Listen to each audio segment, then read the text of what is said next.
Hanging up from Discord. See you later. Goodbye, Max.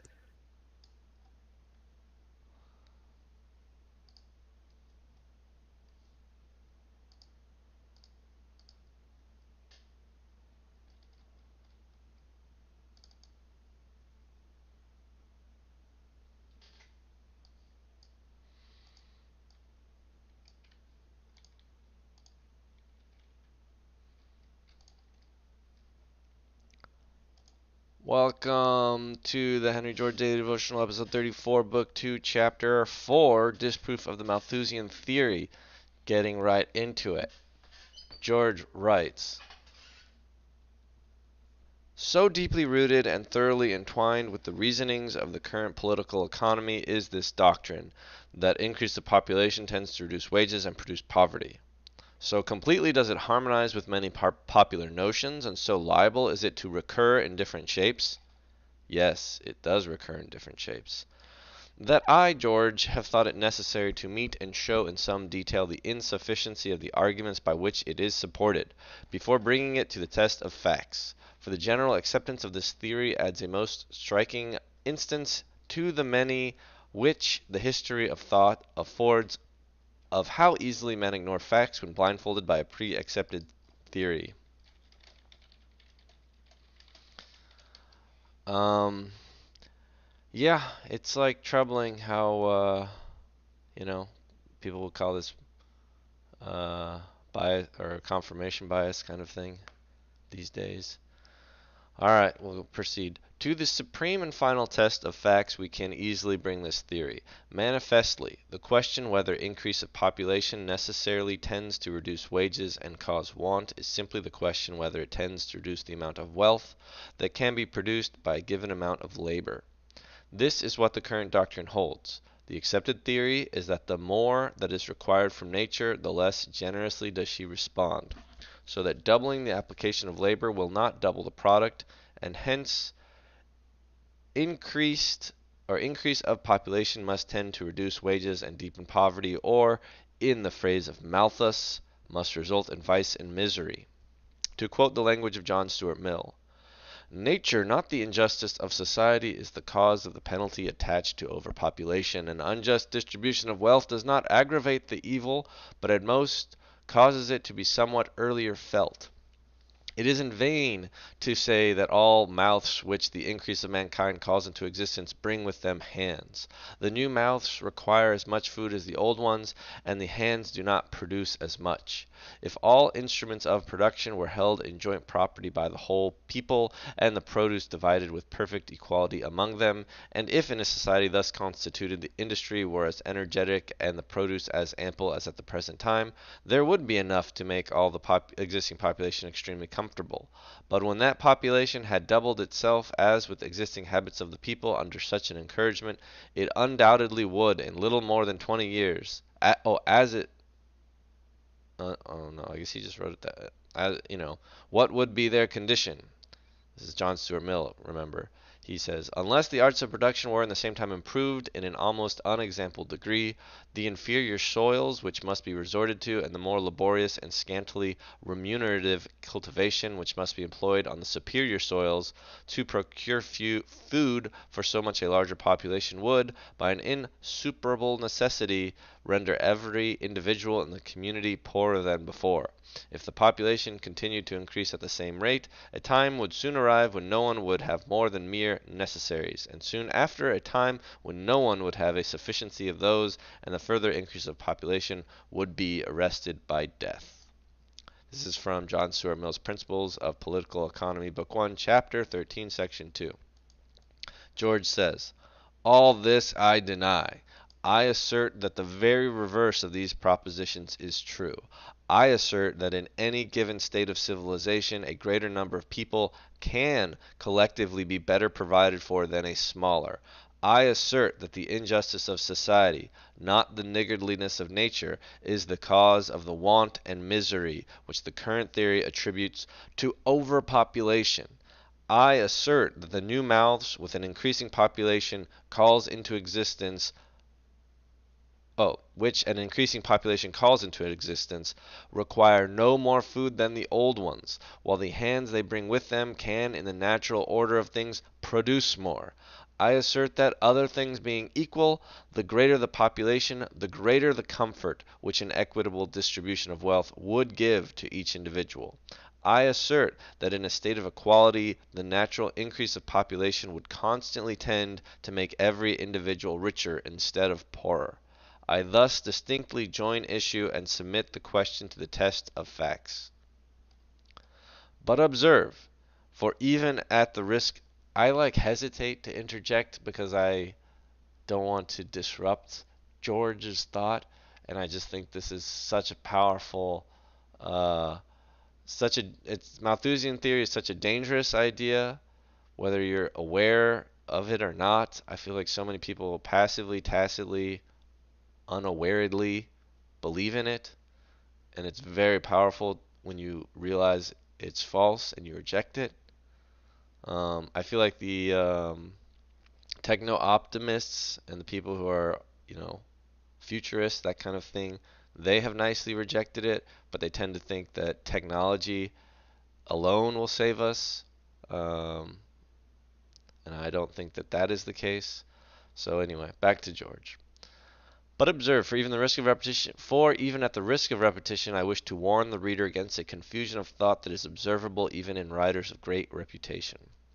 That the question of fact into which this issue resolved itself is not in what stage of population is most that the question of fact into which this issue resolves itself is not in what stage of population is most subsistence produced, but in what stage of population is there exhibited the greatest power of producing wealth?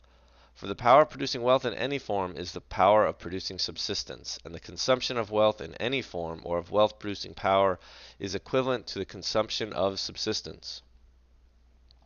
Yeah, I would say one subtlety of this is it's sort of not quite all the options to think that either um, as population increases, it's going to hit a limit, or as population increases, we're just going to get richer and richer. You could definitely make arguments that there's some, you know, peaks and valleys and troughs or whatever of population size, I suppose. Um, I don't know, but now even as I'm saying that, that's what Malthusians say, the optimal size is dictated by how much what the land. It's confused. They say sometimes it's like, oh, it's what the land can support, but then also Malthus just says, oh, you know, the amount of subsistence that a people can create just increases arithmetically, um, whereas population increases geometrically. I guess I feel like a better form of Malthusian would just be the argument that people sort of made about Ireland, which Henry George addressed, which was something like Ireland can only support this many millions. And of course, people said that when there's 8 million, they said, oh, this is too much by double. There should only be 4 million. But then George says, well, when there was only 2 million people there, there was a similar level of misery and want that we have right now with 8 million. So why was it when there was 2 million was there want and misery if this land is supposed to be able to produce so much that 4 million should be able to be living there in comfort? So anyway, uh, I don't know. Let's go on. The consumption of wealth in any form or of wealth-producing powers is equivalent to the consumption of subsistence. I have, for instance, some money in my pocket. With it, I may buy either food or cigars or jewelry or theater tickets, and just as I expend my money, do I determine labor to the production of food, of cigars, of jewelry, or of theatrical representations. A set of diamonds has a value equal to so many barrels of flour. That is to say, it takes on the average as much labor to produce the diamonds as it would to produce so much flour. Um, I'm sure Marxist socialists and economists might start arguing about uh, the labor theory of value, but anyway. If I load my wife with diamonds, it is as much an exertion of subsistence producing power as though I had devoted so much food to purposes of ostentation. If I keep a footman, I take a possible plowman from the plow. The breeding and maintenance of a racehorse requires care and labor, which would suffice for the breeding and maintenance of many workhorses. The destruction of wealth involved in a general illumination, or the firing of a salute, is equivalent to the burning up of so much food. I guess that's another word for fireworks? I don't know.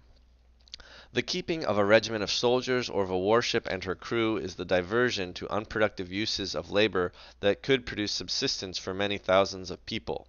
Thus, the power of any population to produce the necessaries of life is not to be measured by the necessaries of life actually produced, but by the expenditure of power in all modes. Yeah. How much do we spend on the military? There is no necessity for abstract reasoning. The question is one of simple fact. Does the relative power of producing wealth decrease with the increase of population?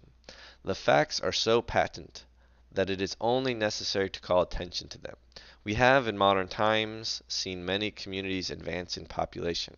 Have they not at the same time advanced even more rapidly in wealth? We see many communities still increasing in population. Are they not also increasing their wealth still faster? Is there any doubt that while England has been increasing her population at the rate of 2% per annum, her wealth has been growing in still greater proportion? Is it not true that while the population of the United States has been doubling every 29 years, footnote, the rate up to 1860 was 35% each decade. Her, United States' wealth has been doubling at much shorter intervals. Is it not true that under similar conditions, that is to say, among communities of similar people in a similar stage of civilization, the most densely populated community is also the richest? Are not the more densely populated eastern states richer in proportion to population than the more sparsely populated western or southern states? Is not England, where population is even denser than in the eastern states of the Union, also richer in proportion? Where will you find wealth devoted to the most lavishness, to non-productive use, costly buildings, fine furniture, luxurious equipages, statues, pictures, pleasure gardens, and yachts? Is it not where population is densest rather than where it is sparsest? Where will you find in largest proportion those whom the general production suffices to keep without productive labor on their part? Men of income and of elegant leisure, thieves, policemen, menial servants, lawyers, men of letters, and the like. Is it not where population is densest rather than where it is sparse? Side note, George had not heard about zoning. There was no zoning in his time. Whence is it that capital overflows for remunerative reinvestment? Is it not from densely populated countries to sparsely populated countries? And even so, there is a like if you look at a palace or a mansion, when you're on the grounds of a palace or a mansion, you won't say it's densely populated. So if you like super localize this, okay, it doesn't hold. But nobody builds um, there isn't like a density of wealth. The density of wealth correlates with like the density of people. There are like random mansions or palaces built way out in the middle of nowhere. That's true. But I would then argue that the density in that rural or area is not, the density of wealth there is probably not that high. Whereas like the density of wealth in London or New York is very high, and the population is also very dense. Anyway, and like Beverly Hills, it's spread out and not super dense in Beverly Hills, but you take all of LA, yeah. These things conclusively show that wealth is greatest where population is densest, that the production of wealth to a given amount of labor increases as population increases. These things are apparent wherever we turn our eyes. On the same level of civilization, the same stage of productive arts, government, etc., the most populous countries are always the most wealthy. So clearly this isn't exactly, you have to think about India and China again having larger populations than the US. I guess you could, like George would say, they're not the same level of civilization. I don't know. That's a little fuzzy to me. China clearly has made a lot of strides in the past whatever number of years. India hasn't, and that all just seems to be from different strengths and good decision making from their governments. Um, but I guess if you just look at,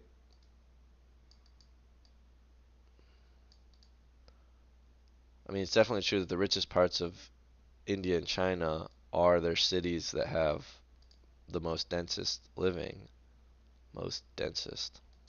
Anyway, let's continue. Let us take a particular case, and that a case which of all that can be cited seems at first blush best to support the theory we are considering. The case of a community where, while population has largely increased, wages have greatly decreased. And it is not a matter of dubious inference, but of obvious fact that the generosity of nature has lessened. That community is California.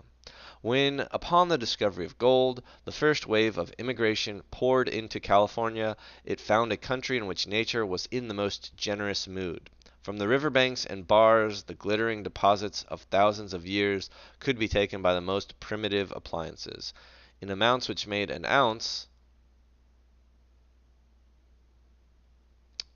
I guess this is, I don't know what this 616 is supposed to be. An ounce per day, only ordinary wages. The plains. How much is an ounce of gold price? That is now around $2,300 is now what you could get for, yeah. And if you were to get that every day, 5 days a week, 50 weeks a year, you'd be making $575,000 in current wages at working 5 days a week, 50 weeks a year. So, back to California. The plains, covered with nutritious grasses, were alive with countless herds of horses and cattle. So plenty, um, so plenty that any traveler was at liberty to shift his saddle to a fresh steed or to kill a bullock if he needed a steak, leaving the hide, its only valuable part, for the owner. From the rich soil which came first under cultivation, the mere plowing and sowing brought crops that in older countries, if procured at all, can only be procured by the most thorough manuring and cultivation. In early California, amid this profusion of nature, wages and interest were higher than anywhere else in the world. This virgin profusion of nature has been steadily giving way before the greater and greater demands which an increasing population has made upon it. Poorer and poorer diggings have been worked, until now no diggings worth speaking of can be found. And gold mining requires much capital, large skill, and elaborate machinery, and involves great risks. "Horses cost money," and cattle bred on the sage-brush plains of Nevada are brought by railroad across the mountains and killed in San Francisco shambles, while farmers are beginning to save their straw and look for manure, and land is in cultivation which will hardly yield a crop 3 years out of 4 without irrigation. At the same time, wages and interest have steadily gone down. Many men are now glad to work for a week for less than they once demanded for the day, and money is loaned by the year for a rate which once would hardly have been thought extortionate by the month. Is the connection between the reduced productiveness of nature and the reduced rate of wages that of cause and effect? Is it true that wages are lower because labor yields less wealth? On the contrary, instead of the wealth producing power of labor being less in California in 1879 than in 1849, I am convinced that it is greater. And it seems to me that no one who considers how enormously during these years the efficiency of labor in California has been increased by roads, wharves, flumes, railroads, steamboats, telegraphs, and machinery of all kinds, by a closer connection with the rest of the world, and by the numberless economies resulting from a larger population, No one can doubt that the return which labor receives from nature in California is on the whole much greater now than it was in the days of unexhausted placers and virgin soil, that increase in the power of the human factor having more than compensated for the decline in the power of the natural factor. That this conclusion is the correct one is proved by many facts which show that the consumption of wealth is now much greater as compared with the number of laborers than it was then. Instead of a population composed almost exclusively of men in the prime of life, a large proportion of women and children are now supported, and other non-producers have increased in much greater ratio with the population. Luxury has grown far more than wages have fallen. Where the best houses were cloth and paper shanties, are now mansions whose magnificence rivals European palaces. There are liveried carriages on the streets of San Francisco and pleasure yachts on her bay. The class who can live sumptuously on their incomes has steadily grown. There are rich men beside whom the richest of the earlier years would seem little better than paupers. In short, there are on every hand the most striking and conclusive evidence that the production and consumption of wealth have increased with greater rapidity than the increase of population, and that if any class obtains less, it is solely because of the greater inequality of distribution. So applying this to like India and China, George would say, as their population increases, they are in fact producing more. We just don't see it because it is all being completely hoarded by the upper class.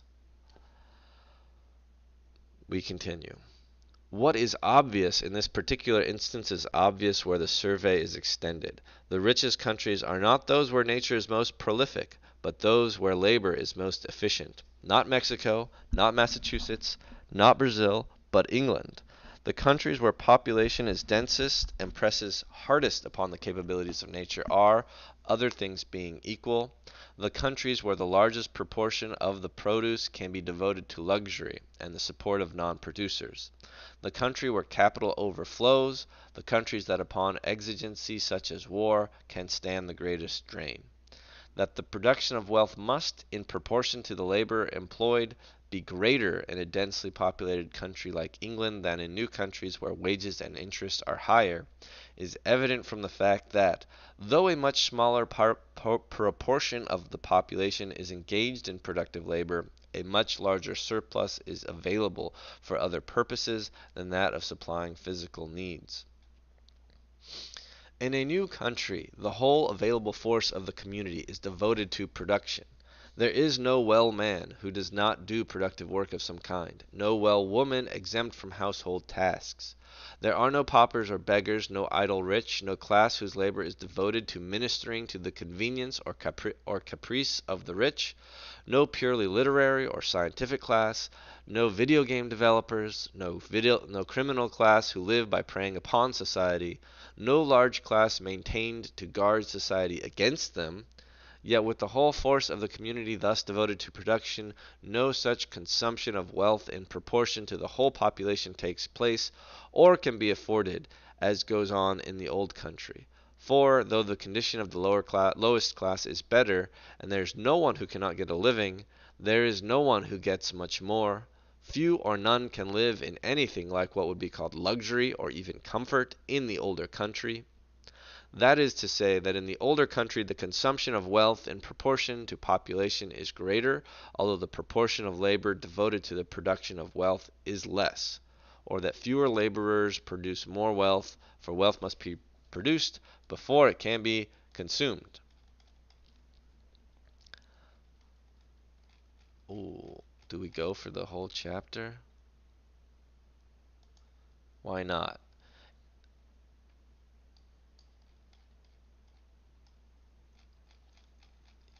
We're going long, baby. It may, however, be said that the superior wealth of older countries is due not to superior productive power, but to the accumulations of wealth which the new country has not yet had time to make. I had this very thought, George.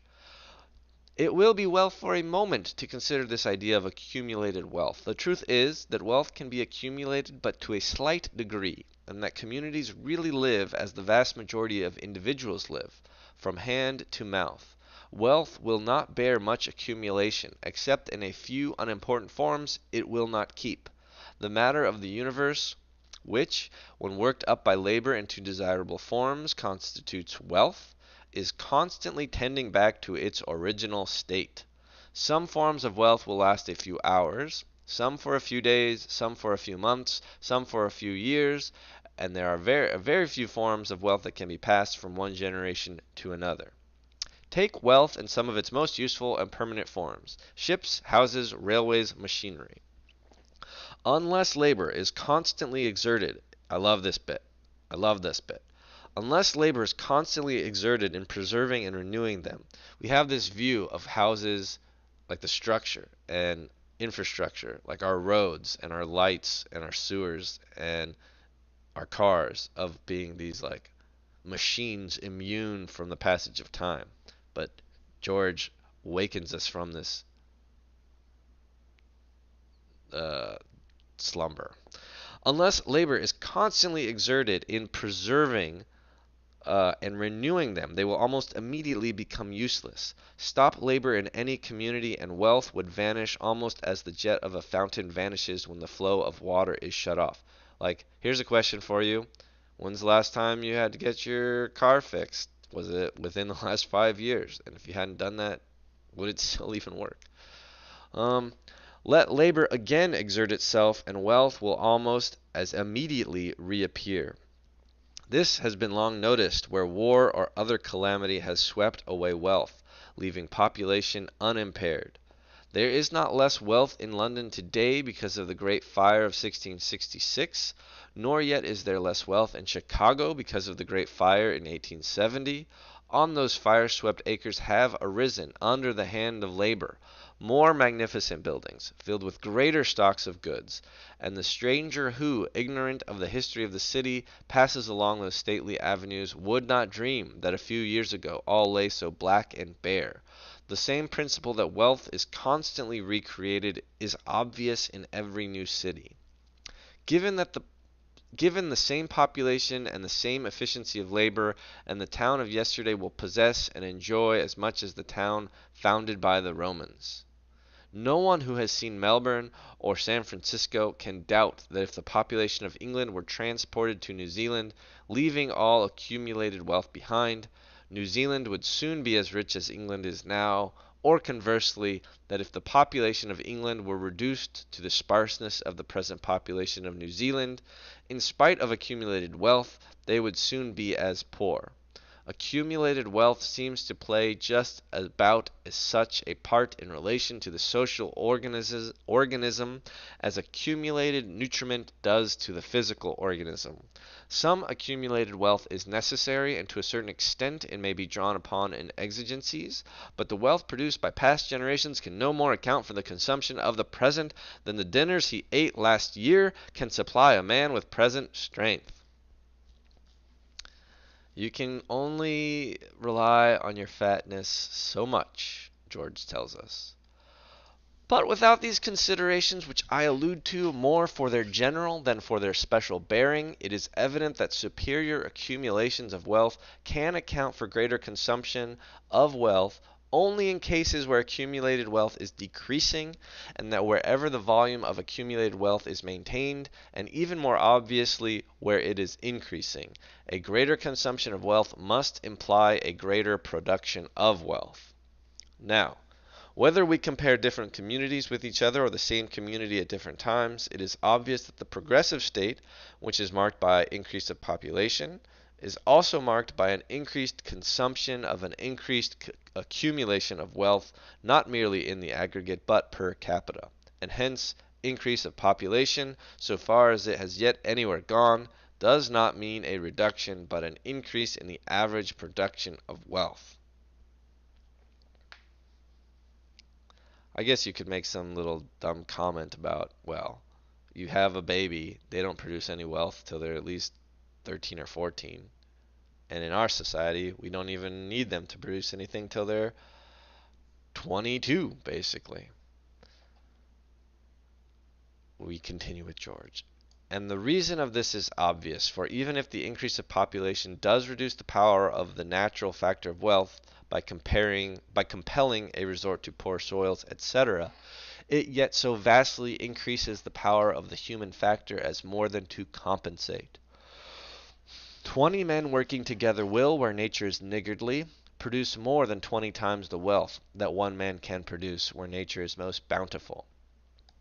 The denser the see, this is something I should apply to my video game. I'm working alone, not very efficient. But there is this trick of like, some things cannot be parallelized.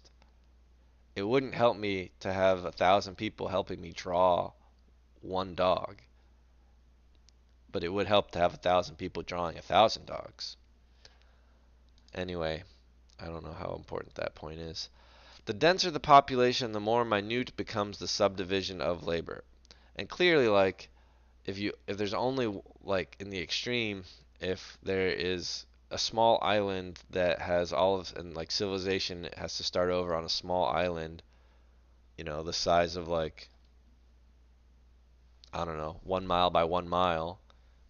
Clearly, you know having a million people, like, would be too much there, right? There are these extremes, but I think we sort of dealt with that before, talking about how big the earth is. Anyway, the more minute becomes a subdivision, then the greater the economics of production and distribution, and hence the very reverse of the Malthusian doctrine is true, and within the limits in which we have reason to suppose increase would still go on, in any given state of civilization, a greater number of people can produce a larger proportionate amount of wealth and more fully supply their wants than can a smaller number. Look simply at the facts.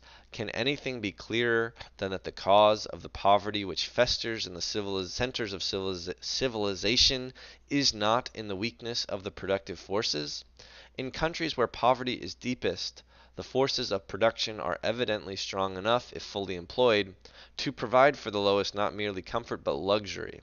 The industrial paralysis, the commercial depression which curses the civilized world today, evidently springs from no lack of productive power. Whatever be the trouble, it is clearly not in the want of ability to produce wealth. It is this very fact that want appears where productive power is greatest and the production of wealth is largest that constitutes the enigma which perplexes the civilized world and which we are trying to unravel. Yes. Why is there poverty where there is such progress? George is asking us. Evidently, the Malthusian theory which attributes want to the decrease of productive power will not explain it.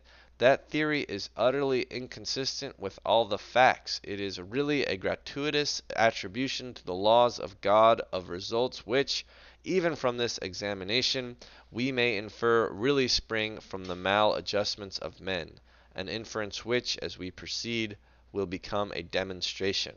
For we have yet to find what does produce poverty amid advancing wealth. And so we finish book 2. Uh, if you're a Malthusian, still at this point, I don't know what more I can say to you.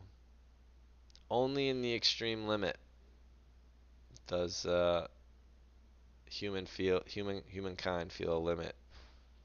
Um, by nature. All right, that was a that. This is the record-setting episode, and here I'm taking my sweet time concluding it. But you need a fitting conclusion for such a monumental effort. See you next time. All right, we did it.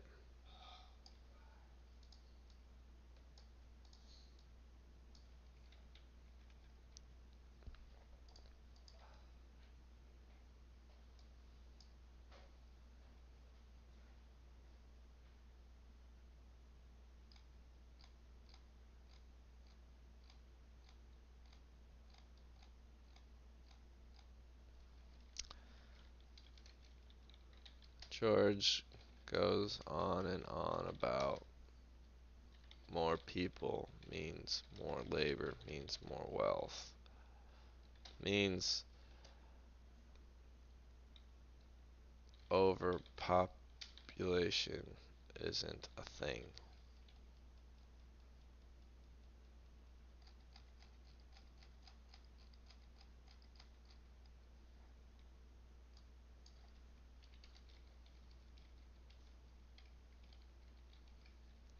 Disproof of Malthusian theory.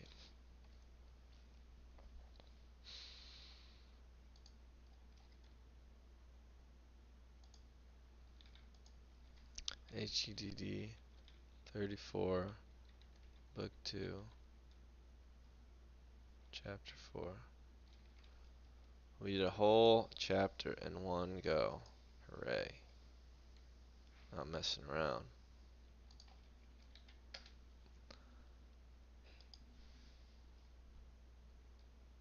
I don't know what the accursed share is.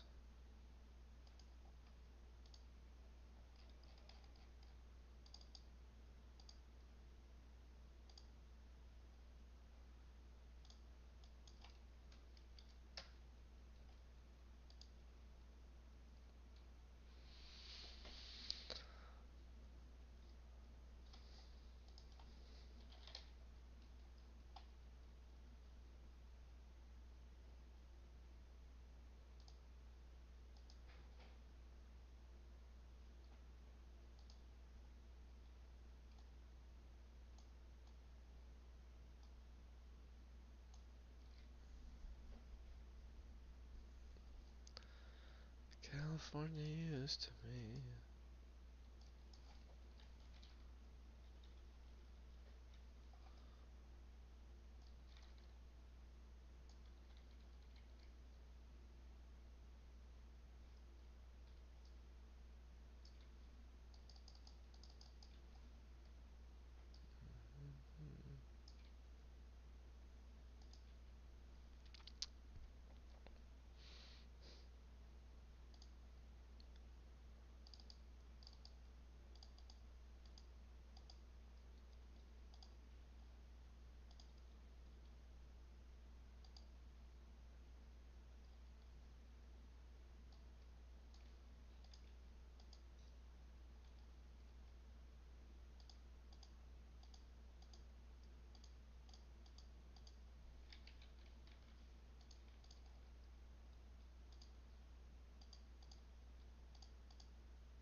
Oh, chapter 4.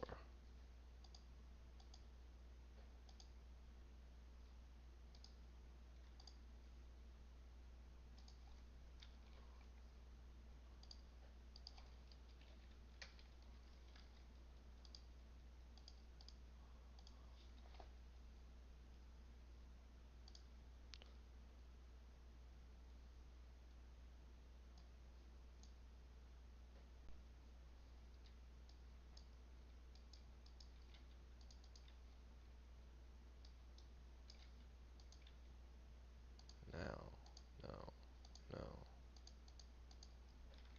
134.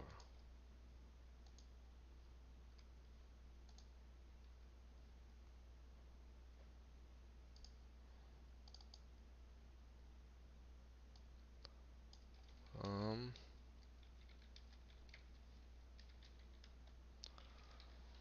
from California to London, more people means more wealth production. It,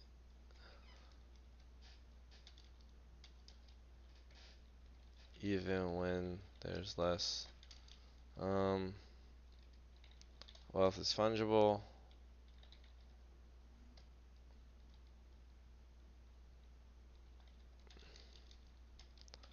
Wealth degrades over time quickly.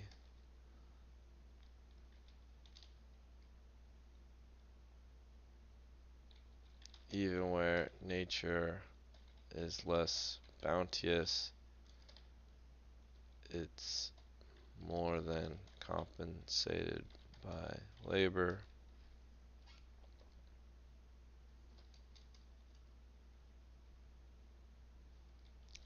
So luxury implies greater wealth created. Where there's density and poverty, it is the enigma we're trying to solve.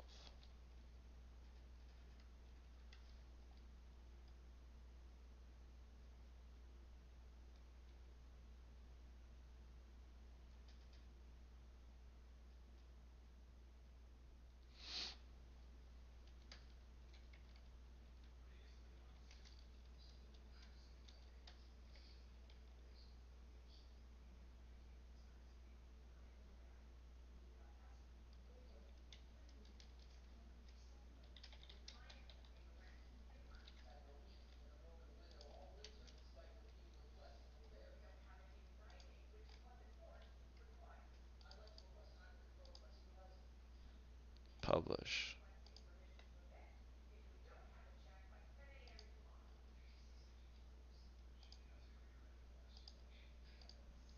Alright, we did what we set out to do.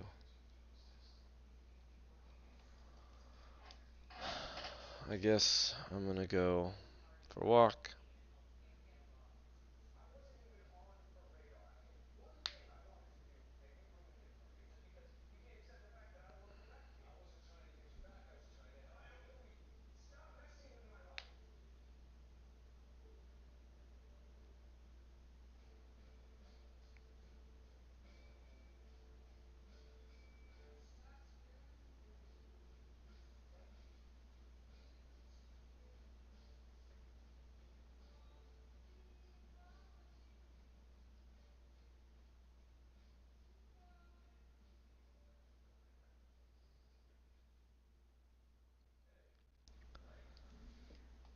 Oh, sleep, sweet dreams.